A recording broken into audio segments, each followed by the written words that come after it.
Hi, it's Bethany Frankel, and on my podcast, Just Be with Bethany Frankel, I talk to people who have had non-traditional routes to get where they are. Each episode, you'll hear from disruptors like Matthew McConaughey. I think that day is when he goes, I was a good father to him. I raised him to have this confidence to go, I'm going my own way, I'm breaking out. Kelly Ripa. Nobody handed me anything, and I fought really hard for everything I had. And so many more. Listen to Just Be with Bethany Frankel on the iHeartRadio app or wherever you get your podcasts. Brought to you by St. Lucia. Let her inspire you. Visit stlucia.org. Hey, friends, I'm excited to tell you about an important new podcast from iHeartRadio and Salesforce.org called Force Multiplier. It's all about the exponential impact that positive relationships can have on the world. Comedian and author Baratunde Thurston, one of our old pals, speaks with leaders from the public, private, and nonprofit world about using the power of partnership to tackle today's toughest challenges. You'll hear all about people putting technology to work to scale and move at speed, multiplying their positive impact. Listen to Force Multiplier on the iHeartRadio app, Apple Podcast, or wherever you get your podcasts.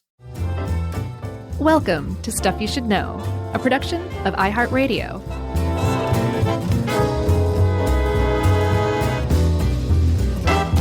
Hey, and welcome to the podcast. Josh here. Chuck there. Not Josh and Clark, which cracks me up still every time. This is Josh and Chuck, your pals. You know us. Don't you know us? And this is Stuff You Should Know. Are you superstitious at all? I feel like we probably talked about this at some point. Yeah, I was like, have we done a superstition episode? And the closest one we did was Friday the 13th. Am I superstitious? To answer your question, Chuck, let me just get back to that right now. Yes, I am. In a lot of dumb ways, but like really childish ways. I'm not in any way, shape, or form genuinely superstitious. But I knock wood when I say something that like invites the hubris of the gods, you know? I feel like I've seen that out of you a little bit here and there now that you mention it. What else do I do? Oh, I throw salt over my shoulder when I spill it. Do you walk under ladders? Yeah, I got no problem with ladders. That's just ridiculous. Okay. Yeah, see, I'm not superstitious at all. And sometimes it even bugs Emily that I will sort of flout that blatantly by walking under ladders or not knocking on wood. And she's just like, just do it. And I'm like, fine. Better safe than sorry. On some stupid wood. That's the superstitious mindset. It's better safe than sorry. I guess so. And it's fine. I'm not going to yuck someone's yum. Superstitions are just sort of silly and fun, but I'm a man of science, and sure. I know that there is no real world connection to knocking on wood. No. So I don't do it, but I will do it to satisfy my wife. Yeah, I think that's very kind of you. You're and I don't make fun of her. I don't go, oh, okay, well, I'll do this dumb thing you think works. Right. I'll knock on wood. I'll say, okay, sorry. I think I've said before, Yumi's superstitious of the numbers 4 and 9. So yeah, I will do things for her too. Like I'll try not to let the gas number, like the dollar amount or the gallon amount have a 4 in it, which is harder than you'd think to do. Or a 9. When she turns 49, is she going to freak out? She's just going to be like, well, I'm 50. She's going to go just right be 50 over. for 2 years? Yeah, for sure. I'd say 48 for a year. That's what I'd do. Oh, that's an even better idea. I'll pass that one along to her. She and then like skip right over to 50 when the time comes. Right. Just go, whoop. But if you look on some Japanese or Korean or I think Chinese as well, elevators, they don't have like a number 4 when there's a 4th floor. Yeah. They'll skip it like 13 in America, or they will just put the letter F. Right. So there you go. Because I think they're saying like F the number 4. Yeah, and I've also tried to not be I'll the laugh jerk. at that one myself. It was okay. I also try to not be the jerk that says, no, there's still the 13th floor, even though it says it's not 13. Man, I feel like we've really evolved and grown up over the years, you know? I mean, this show started when I was in my 30s, and I'm 50. Yeah, same here. Isn't that crazy? Yeah, except you're not 50. Early 30s for me, and I'm nowhere near 50 right now. You get closer than you think, my friend. So rather than talk about that kind of thing, let's talk about superstition. So just to kind of start off, I was digging into what makes us superstitious. And there's this article. I found all these articles. I just put together a handful of cute little articles from How Stuff Works. Most of them written by Debbie Ronka, your pal. Yeah. And the premise of the whole thing is that humans are superstitious because we have this desire to control the world. That like that is a way for us to not feel like we're just subject to the whims and vagaries of fate or God or whatever. That we can do things by noticing patterns, making cause and effect, causal connections, and then using them to our advantage by doing something or not doing something in a certain situation to affect the outcome. That's a superstition at its base. Yeah, and superstitions don't work in one sense because of course, if you're a baseball player who doesn't change their underwear after they have a big game in the playoffs for the remainder of the playoffs, of course that's not really going to help you hit better or field better or pitch better. But it may, if that tricks your mind into being more relaxed or more confident, you may perform better. So in a sense, it maybe does work in a weird way. Precisely. Yeah, I saw that in a number of places, that there is this idea that rituals like superstitions can have a real world effect, but they have a real world effect on you, the person who's superstitious. Right. And I think it could also, I didn't see it anywhere, but it's logical to an extent. And we're just throwing out superstitions here, so I feel like I can riff. Sure, we're riffing. But the idea is there could kind of be a nocebo effect to that thing too, where if you feel like you violated some sort of superstitious taboo, like walking under a ladder and not remedying it, you might be a little more clumsy than you would think because you're psyching yourself out. You're expecting bad luck to happen. And so you may actually kind of go face first into bad luck where otherwise you might not because you hadn't been focused on something bad happening. Or there's a reverse attribution that happens where you're like, you hit your thumb with a hammer later that day and you're like, see, it's because I walked under that ladder. Right. Or, I'm just kidding. Or is there an evolutionary basis in this? You're right. I mean, I think it was in that one article from Debbie where she talked about like an animal hunting at night. And if there was a full moon out, they may make a false association with like a rustling sound in the bushes being connected to that full moon, being connected with a kill and eating good for the night. Or being killed by that large animal, so you run away. Or, yeah, I guess so. Avoiding that animal that's wrestling in the bushes, I guess that makes more sense. Well, both of them do, because you can have a positive reinforcer or a negative reinforcer. A reinforcer or a punisher is what they're called. And it will either make you want to do repeat that behavior that you think is magical or avoid that behavior that you think is magical. So it could go either way in that situation. And at its base, the idea that if you hear a rustling in the bushes, you would probably be wise to run, and therefore, under natural selection, you would be likelier to survive a lion attack because you didn't stick around to see whether it was a lion, so you could pass on your genes. So we could select for scaredy cats, or natural selection could.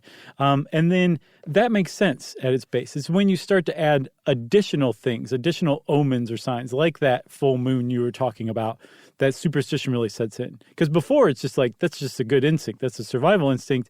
Yeah. Once you add the full moon being a part of it, then you've reached superstition, and it's probably a little foolish. All right. Should we dive into some of these? Yeah, because these are so great, man. Yeah, I mean, mainly what this is an origin podcast on the origin of some of these terms. It's like where Peter Parker came from, but with superstition. That's right. Some of these customs, like horseshoes. I do not do it, but whenever I see a house or an entryway with a horseshoe hung above it, I always think that's kind of cool. I just like the tradition of it all. I don't think, I mean, it's a superstition, but I don't judge it and think it's silly. I think it's kind of and I think most of these are kind of just fun customs that I don't mind either adhering to or seeing them around me. Right, sure. Because there is something to be said. There's something very quaint and charming about folksiness, earthiness that like a lot of these superstitions have. And a horseshoe, like over the door, it's very much like that. Yeah, and it does have that kind of charming aspect to it. I think also one of the things about horseshoes and it being positive is that it's meant to be a good luck charm as well. Like, not only does it supposedly ward off evil, it actually blesses you with good luck for walking under it, typically. Yeah, so this one may have its roots in Ireland. It's a legend of a blacksmith and the devil. Blacksmith is working along, forging horseshoes. The devil shows up and says, "Give me my shoes. I want horseshoes on my little cloven hooves." No. You need to do it as Sammy D. Oh. Hey, man, I could use a little iron down below, if you know what I mean. And so the devil appears, asks for that, and the blacksmith recognizes the devil, takes a hot horseshoe and nails it into the hooves. The devil gets burned, rips them off, and says, I'll never go near these horseshoes again. No? No, what does he say? What does he sound like when he says that? I'm not, me and any other listener listening right now are not going to stand for that kind of laziness. Sorry, Kat, but I am donezo with the horseshoe thing. Thank you, Chuck. And then all of a sudden that becomes tied to the tradition of hanging a horseshoe over your door to keep the devil out or evil spirits. Yes. So, and anytime you see it, from what I can tell with superstition or folklore even, when the devil makes an appearance, you can just say, okay, the devil is this Christian incarnation of any and all evil spirits, from fairies to nymphs to witches to whatever, that predate the traditional Christian idea of the devil. But it's the same thing. You're being protected from evil by this thing.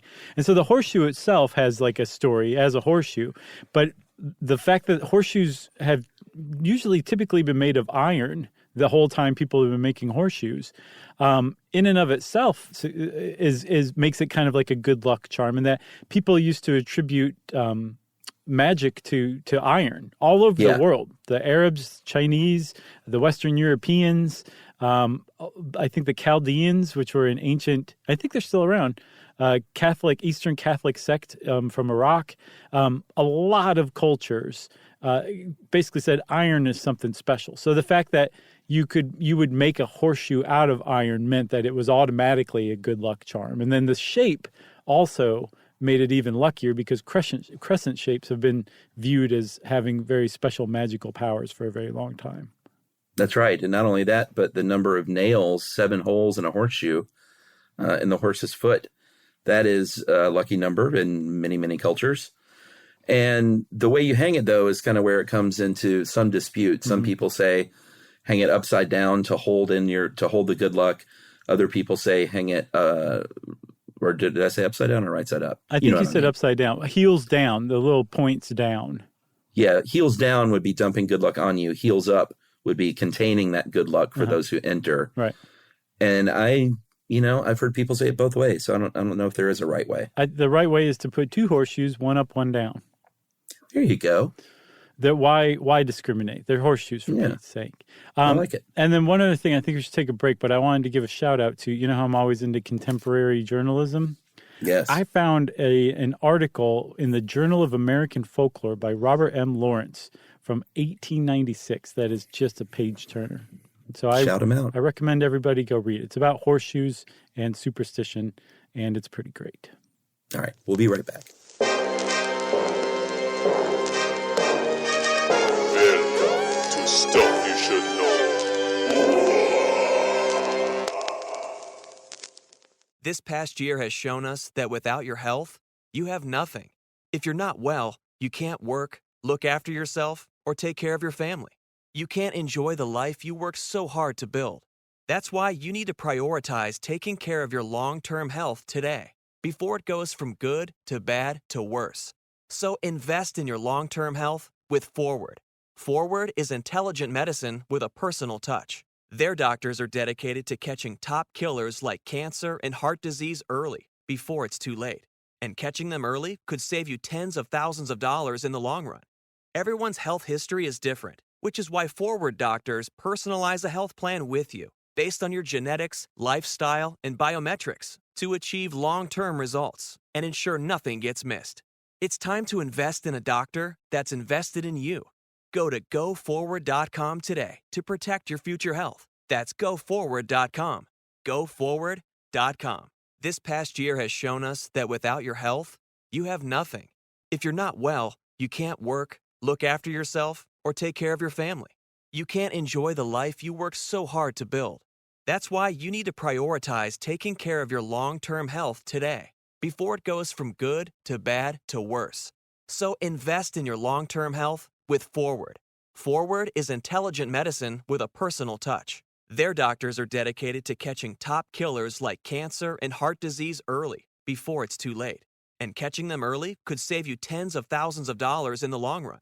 Everyone's health history is different, which is why Forward doctors personalize a health plan with you, based on your genetics, lifestyle, and biometrics to achieve long-term results and ensure nothing gets missed. It's time to invest in a doctor that's invested in you. Go to GoForward.com today to protect your future health. That's GoForward.com. GoForward.com.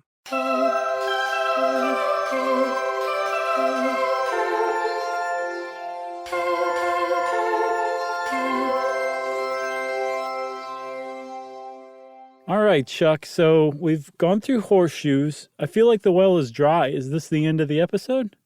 It's not, my friend, because okay. I got my pinky wrapped around a wishbone, and I'm just waiting on you to come over. Well, I wish that this episode could just go on forever, and we'll be doomed to eternal damnation doing this episode forever.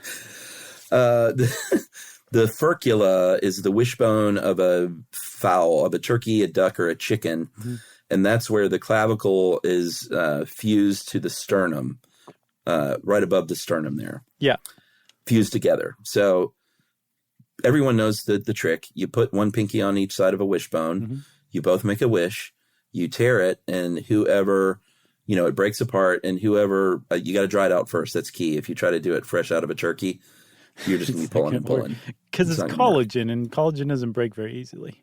Yeah, but whoever ends up with the biggest part of the wishbone, their wish will come true. And this goes way, way back, doesn't it? Super far back. As far back as we've identified so far to the Etruscans, who were the rivals of the ancient Greeks and the predecessors of the ancient Romans, who lived in Italy. And they engaged in animal sacrifice. All kinds of stuff. Yeah, it was probably orgy every night of the week kind of thing. Right. But one of the things they did was blood sacrifices of chickens. And for some reason, the wishbone caught their attention. Chickens and birds in general were believed to be oracles or divine. You could tell the future with that kind of thing. Or you could make a wish on them. And for some reason, the furculum was identified as this particularly magically potent part of this already magical animal, the bird or the chicken. Yeah, so they would stroke this thing. They would make a wish on it. I think the breaking apart didn't come till a little bit later. Yeah. I think that was the Romans, because they didn't have a lot of chickens. Which surprised me. I thought the Romans had a lot of everything. Yeah. Are there any? If weird. There's a Roman scholar out there who let us know. Does that sound hinky? Does that make sense? And if so, why did the Romans not have chickens? And I think we just came up with a new super in-group T-shirt first episode. Yeah. Romans, where are the chickens? No, you mean colon. That's right. We need a colon jingle. We got a colon jingle, didn't we? I don't think so. Did somebody already send one in? Oh, no. I saw an email from a guy saying we have a colon sound. I think he's talking about a fart. Oh, I see. I might have read that wrong, though. But anyway, not as many chickens, not as many wishbones. So people would break bones in half. And that supposedly is where the breaking of the wishbone finally comes in, which is then, of course, passed along to Britain, passed on to America, where we had lots of ducks and turkeys and chickens. Yeah.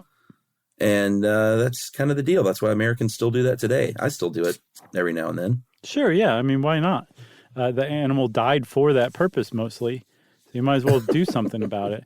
But there's supposedly the Brits took that and really ran with it and added some stuff to it. Like initially in Britain, or I should say during the golden age of wishbone breaking in Great Britain, you would balance the wishbone on your nose, make a wish, and then take it off, let it fall off, and then you would go about breaking it with somebody. And then after that, if you won the larger piece, you still had another obstacle to make it pass, which was you would take each piece, put it in your fist, and make the person choose a fist. And if they chose the shorter one, finally, you who held on to this longer one throughout the whole time would get your wish granted. If not, they could come up and sneak your wish away just by getting the longer piece out of your fist at the end there. So, of course, the Puritans are like, that seems pretty ungodly. Let's trim this down and make it more Puritan-esque. And there you go. The only dubious part of this part of the article to me is it says that's where the term getting your lucky break comes from, and I'm not quite sure about that. No, from everything I saw, that came about from playing pool and billiards starting in the mid-19th century, so which makes way more sense.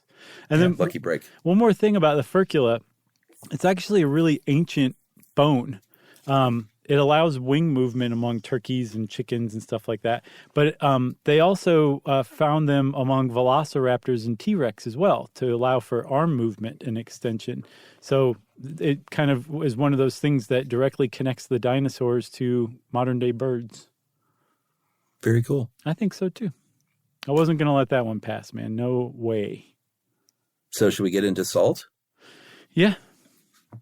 So throwing salt over your shoulder, that's a thing. You spill a little bit of salt, you take a pinch, you throw it over that left shoulder. And this, they say, may have come from Da Vinci's painting of the Last Supper. If you look closely, Judas Iscariot has knocked over the salt, spilled that salt. Judas was not a good guy. He betrayed Jesus in the Bible. Yeah. And so the association of salt and disloyalty started there.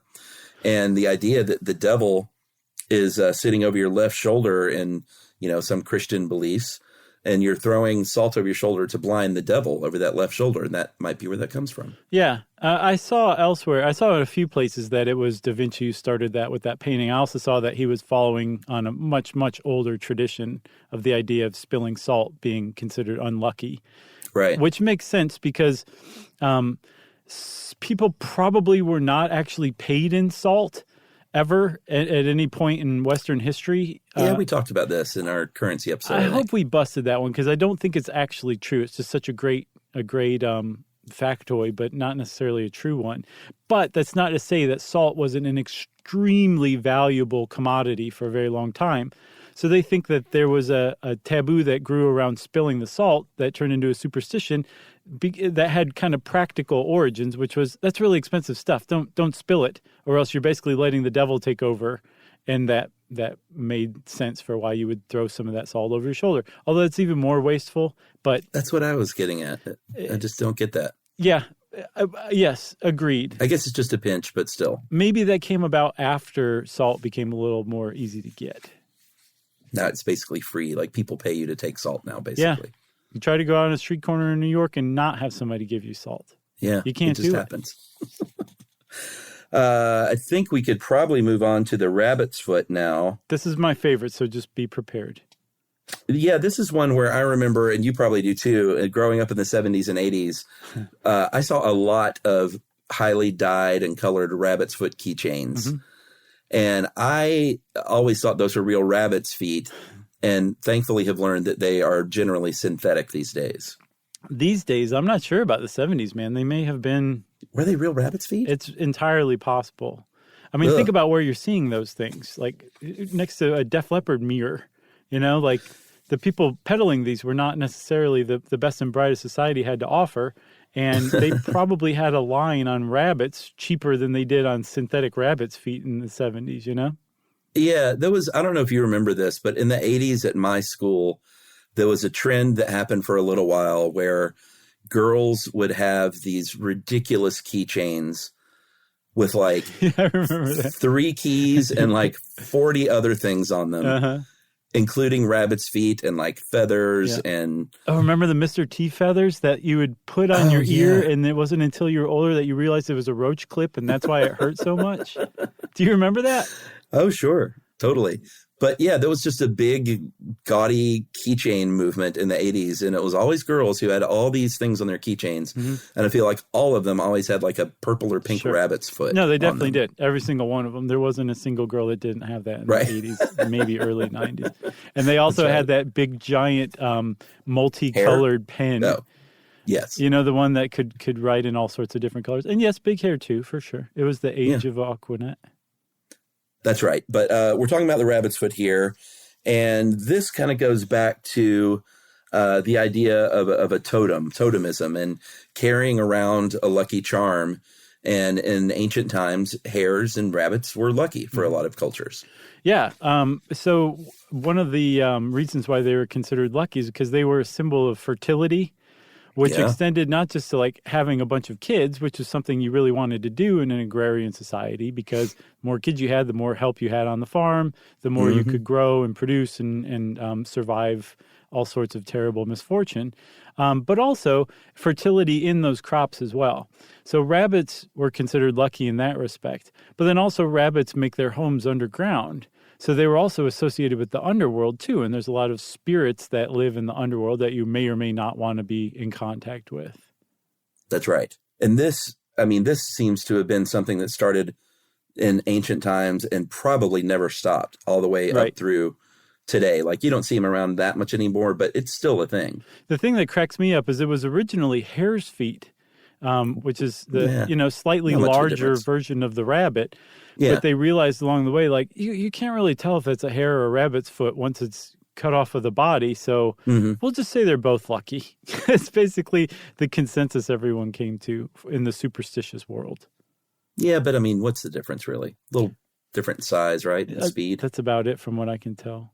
But one of the places where it popped up, so the rabbit's foot as we understand it today as a lucky charm, was actually brought over by people who were enslaved in West Africa and brought to the Americas. And they developed hoodoo, which is not to be confused with voodoo. It's a totally different thing. Hoodoo was more of West African folk magic. Right. And one of the things about West African folk magic, one of the hallmarks of it, is that things have an opposite, a reverse effect. Mm-hmm. So a rabbit's foot was lucky because it was actually a highly, deeply evil thing. In that a rabbit, typically one where you saw a rabbit at night in a graveyard, was actually a witch. It was a transfigured witch who had morphed into the shape of a rabbit. If you could shoot that rabbit with a silver bullet around midnight in a graveyard, and you cut off its rear, which was the magical foot, the rear feet or most magical on a rabbit, and the left foot, which was the sinister associated with witches, that was an extremely potent magic charm. You basically had the back left leg of a witch in your pocket. And so because it was such a potent evil thing, it actually warded off other evil. So you could carry it around on you to protect you from real evil. And that's where our kind of idea of a rabbit's foot in America came about as a lucky charm. So the luckiest one you could have is the left rear foot of a rabbit shot in a cemetery with a silver bullet around midnight. That's precisely correct. As far as American hoodoo is concerned, it doesn't get much more magical than that. I love it. I love it too. And apparently there's an anecdote where Booker T. Washington accidentally, he was in D.C. or at some sort of dignitary dinner, and he and the Austrian ambassador, I think, got their coats switched. And the Austrian ambassador realized that he had Booker T's coat that he didn't have his coat because he found a rabbit's foot in the pocket. And Booker T apparently was like, that's my coat. That's mine, foot. And I wish you hadn't told people that. Please put that down. Amazing. Yeah. All right, so let's take a break, and maybe we'll come back and cover 2 more wacky superstitions right after this. Welcome to Stuff You Should Know.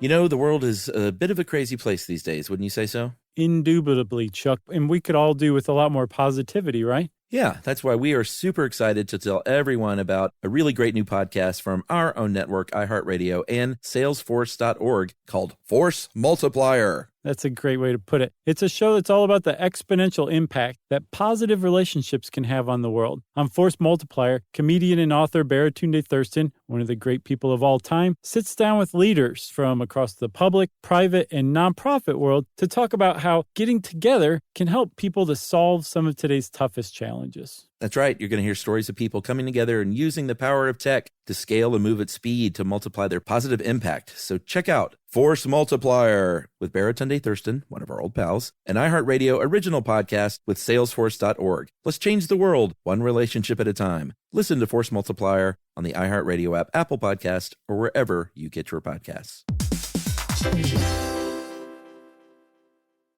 Hi, it's Bethany Frankel, and on my podcast, Just Be with Bethany Frankel, I talk to people who have had non-traditional routes to get where they are.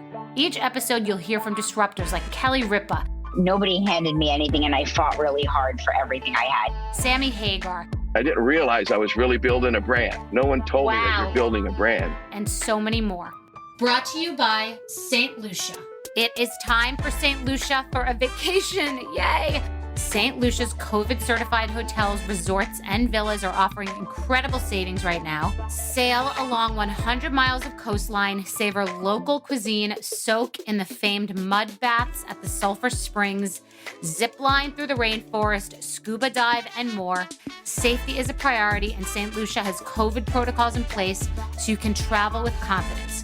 St. Lucia. Let her inspire you. Visit stlucia.org.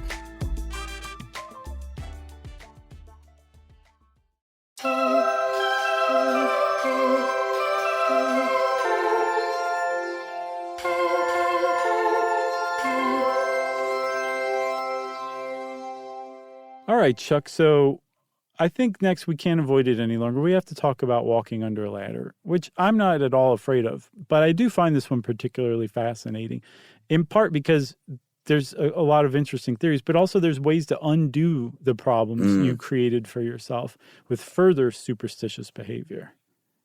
Yeah, and, we should point out the regular real-world danger of walking under a tall ladder.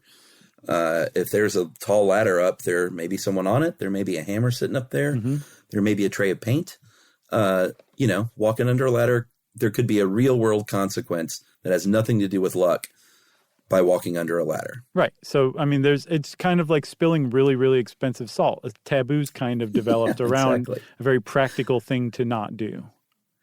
Right. But that has nothing to do with a superstition. Superstition-wise, they think it might have its roots in religion. If you believe in the Bible, you believe in the Holy Trinity of the Father, Son, and the Holy Ghost, or the Holy Spirit. Mm-hmm. And that, forms a triangle, and the triangle and the number 3 can be sacred in other cultures as well. And so the idea that you are walking through that triangle, which is the ladder, means that you are breaking up the Father, the Son, and the Holy Ghost. You're breaking that three-way connection. Right. So when you don't want to do that, because there's a couple of things. You don't want to. One, you're insulting the Christian God, a very powerful, potent God. And then secondly, you're also in summoning the devil or inviting the devil in, because you've broken that very sacred bond that represents the Trinity in Christianity. So that in and of itself is reason enough not to walk under a ladder, correct? I think so. Except I do it. You blasphemer? What are some other reasons why you might not want to walk under a ladder, superstitious-wise, though? I think they use ladders for gallows. Yeah, that one makes sense, too. Or a ladder against a wall might resemble a gallows. So there was a theory that if you walk under a ladder, it's just reminiscent of walking to your execution. Or you're basically walking through where the person would be hanging, too. Yeah. It's got to be bad luck. It's just creepy to even think about. And then supposedly the Egyptians had a superstition against walking under a ladder, and that they said that you could conceivably accidentally spy a god walking up or down the ladder. I couldn't see this anywhere except repeated everywhere. I didn't see any scholarship on it. And I'm not entirely certain when the first ladders were developed. There's like some cave paintings from, I think, 60,000 years ago that Neanderthals made in Europe.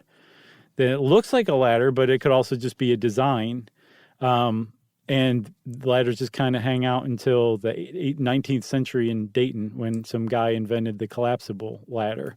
So somewhere in there, it's possible that the ladder was invented and the Egyptians used it. Some people also point to Jacob's ladder being present in the Bible, but that could also have just been a strange translation, where it would make sense to somebody living in a world where ladders had been invented, that what they're describing is a ladder, but they were not necessarily describing a ladder. You know what I mean? Right. Yeah. So who knows? Who knows? But it makes a good story, because I'm guessing the sight of a god going up or down a ladder viewed from underneath is not pleasant. You don't want to see that junk. No. This is one, like you mentioned earlier, though, that you can undo with further superstition. There are a few different things. If you accidentally, let's say, walk under a ladder, first of all, that means get off your phone and look where you're going. Because walking under a ladder is a very specific thing. And if you do it unawares, then that means you should pay attention more. Right. So that aside, if you happen to accidentally do that, you can make a wish while you're walking under the ladder. and then walk backwards through that letter again, and that might undo the bad luck. Right. And get that wish coming true. That one's good. It makes sense. One of my favorites is so disgusting. You can spit 3 times through 2 of the rungs, between 2 of the rungs. Oh. It's pretty gross. Okay. You can also make the sign of the fig, which is if you take your thumb and you put it between your forefinger and your middle finger and let it Yeah, stick the got out. your nose. Yes, exactly. That's called the fig sign. And actually, It's called the got your nose. dating back to, before it represented female genitalia back in the day. Ooh. And it Okay. was considered a very rude thing to make at somebody, probably along the lines of, flipping someone the bird, which is, of course, a phallus that you're putting in their face. But I read this. This is really fascinating. If we have any listeners in Russia who can attest, let us know. But the sign of the fig is apparently pretty widespread in Russia, but it's lost its kind of negative meaning, and apparently it means a really emphatic no. Oh. So that's the sign of the fig, or the fig sign. Niet. No, you have to be like, niet. I said it before, I'll say it again last time. Niet. I got your niet. You can say bread and butter when you walk under that ladder. Yeah. That'll cancel out that bad luck. Totally. And there's another one that deal with spitting. If you spit on your shoe, but you have to spit on it, then not look at your shoe until the spit has dried, supposedly. Well, my favorite is the other one. The fingers? Yeah. You have to basically, make a peace sign? Is that correct? No, just cross your fingers. Oh, cross your fingers. I forgot that was a different thing than making the peace sign. Right. Making the peace sign is like the opposite of crossing your fingers now that I think about it. But you cross your fingers until you see a dog, and then you can stop and the spell has been broken. The bad luck has been removed because you saw a dog. I love that one. Because the dog's just seeing like, a dog is good what? luck. I didn't do anything. Now I'm just trying to picture someone flashing you the peace sign and you crossing your fingers in return. And they're like, yeah, man, hope. Yeah, exactly. Fingers crossed. Hope for peace. So let's see. How about stepping on cracks, the last one?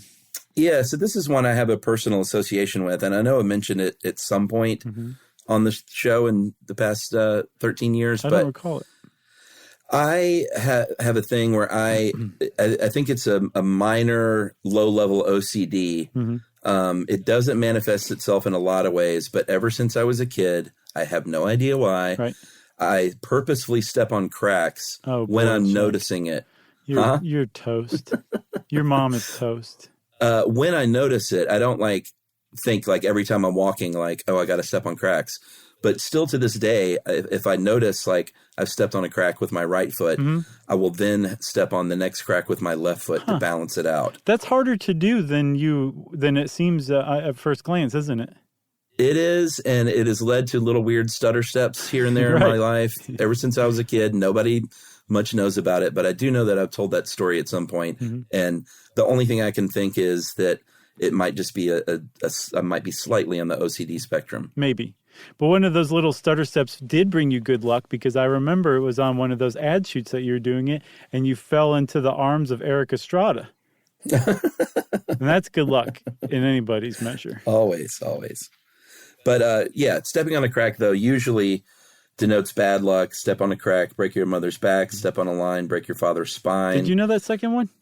I had heard of it, but it's certainly not ubiquitous like your mother's back. Yeah, Devo left that one out. That's right. That wasn't a Devo song, wasn't it? Yeah, it was in Whip It. Right. Whip It Good. Licorice Whip. Remember the Simpsons variety show episode where Waylon Smithers was doing a version of Whip It, but with licorice? I say whip it. Licorice whip. Oh, yeah, I'm sorry. I forgot you have COVID. Great. I got to tone my polarity down by a good 30%. Oh, that's good. So the idea that this is bad luck, it could come from, again, from the old days where cracks signified a gap in the boundary between earth and the metaphysical. Mm-hmm. And if you're interacting with this chasm, even if it's just a crack in the ground, then that could bring misfortune to you and your families. Makes sense. A lot of people were scared of things in the ground or even like a crevasse in a wall or something. Who knows what it was hiding, which you could also kind of see stemming from those, hunter-gatherer days where it was like, yeah, you don't want to put your finger in there because something really bad can happen. And oh yeah, I didn't think about that. A black widow could sting you or something like that, or bite you. And that's a good way to kind of pass that along without having to explain black widows and venom and that kind of thing. Just there's evil spirits that dwell in cracks, so don't mess with them. Yeah, I never really thought about that. You don't go sticking your hand in a crack. No, you'd have to be a dingus. Sorry, Chuck. You okay? No. I'm good. Okay. I'm good. All right. That wasn't a guffaw. Okay. So you actually do kind of fall in line with another version of the superstition where people say that stepping on a crack is actually a positive thing because you break the devil's back. So you're actually breaking the devil's back, Chuck, when you do that. And basically, maybe that's where that came from. You're making my early religious days. It's possible. I could actually see that, and you just forgot all about it. Well, it's still a thing, though. Like grown adults like myself still do it. And there was a poll supposedly in England where 3,000 people they polled and said that 1 in 20 would not step on cracks still as grown-ups because they thought it could lead to bad luck. Yeah. And I mean, there's all sorts of other superstitions people have, like, like what, Chuck? Emily, when she passes a car with a headlight out, will kiss her hand and hit the ceiling of the car. I've seen that, yeah. And I don't know if that's good luck or not, or just a sort of a game. There's supposedly you are supposed to lift your feet over a bridge. Seen that one? I've heard that. Yeah, there's just a lot of like weird little modern superstitions that we might never know the origins of. Knocking on wood. Yeah, which is a good one. That's the biggest one. But we're not going to talk about that one. Do you know the origin? Yeah. The Celts, as far as we know, the Celts and other cultures felt like trees were very enchanted places filled with all sorts of spirits, and they would actually sacrifice humans to the trees, which made them even more mystical and magical. And so when you were knocking on wood, you were basically asking those spirits for luck or a favor or help or something like that. And then when you knocked twice, the second knock was meant to say thank you very much for that help. Look at there. Yeah. And folks, that appeared to be on the fly. But the secret is you researched that, and I didn't have a chance to. Hey, man, that's okay. As long as we got it in there. I think people would have been like, "What? How did you not talk about that? You talked about it at the beginning. You didn't follow up with it." So we did, and I feel good. All right. You feel good? I feel great. Well, then I think the superstition episode has come to a conclusion, Chuck. So if you want to know more about superstitions, type that word in the search bar at Good Old How Stuff Works, and it will bring up a bunch of good little articles about those and others we haven't talked about. And since I said search bar, it's time for listener mail. Yeah, this one is from Poison Control, and this was kind of cool. We did a show on poison control centers, and we heard from poison control centers. I always love it when that happens. Yeah, same here. Corrections. When experts write in? Oh, sure. Yeah. And this is a correction, and we're happy to issue it. But they were very kind, and they really loved the fact that we did a show kind of highlighting the work they do. And they're always a little more official, though, than like regular fan mail. Yeah. You know? And this one starts out, "Hello, Mr. Bryant and Mr. Clark." We don't know who you are. I hope this email finds you both well. I'm a big fan of Stuff You Should Know, and I work at the headquarters of the American Association of Poison Control Centers. Oh, no. We would like to express our sincerest gratitude for showcasing poison control centers in a recent episode of your podcast, Stuff You Should Know. Oh. Toward the end of said episode, at 5250, you mentioned the National Poison Helpline phone number, 1-800-222-1222, followed by a URL that is not accurate. Oh, boy. The accurate webpage triage tool for the AAPCC is poisonhelp.org, and I think we said poison.org. We need to go back and fix that. I don't want to accidentally send somebody to the wrong place. Yeah, we should probably actually do that. The two sites have similar URLs, so we completely understand, but the correct address, again, is www.poisonhelp.org. Thank you again for dedicating an episode to Poison Control Centers. Let us know if you have any questions. With gratitude, this one, we got a few of them, but this is from Davis Ladley, an operations associate there. That's awesome. Yeah, thank you very cool. much, Davis. That was a great correction, and we will go do something about it. So everybody can go hear one of us go, Poison Help Yeah. Paging Mr. Herman. Right. Look out for it in the coming days or weeks. Yeah, sorry we screwed up the one URL that we needed to get right. Right. Right, because I don't think we mentioned any others in that whole episode. Nope. Well, if you want to get in touch with Chuck and I, like Davis did, great name, by the way. I always admired that name, Davis. I thought it was a cool first name. Yeah, me too. You can send us an email to stuffpodcast@iheartradio.com. Stuff You Should Know is a production of iHeartRadio. For more podcasts from iHeartRadio, visit the iHeartRadio app, Apple Podcasts, or wherever you listen to your favorite shows.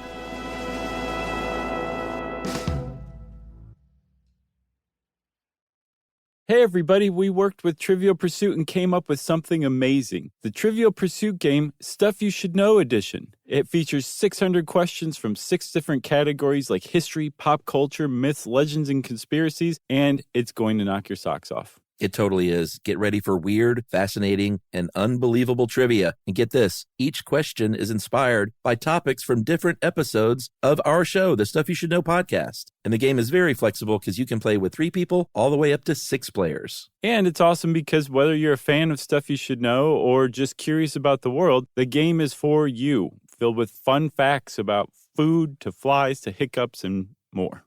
It's Stuff You Should Know and Trivial Pursuit for real. Find Trivial Pursuit, the Stuff You Should Know edition at your favorite retailer or wherever you shop for board games.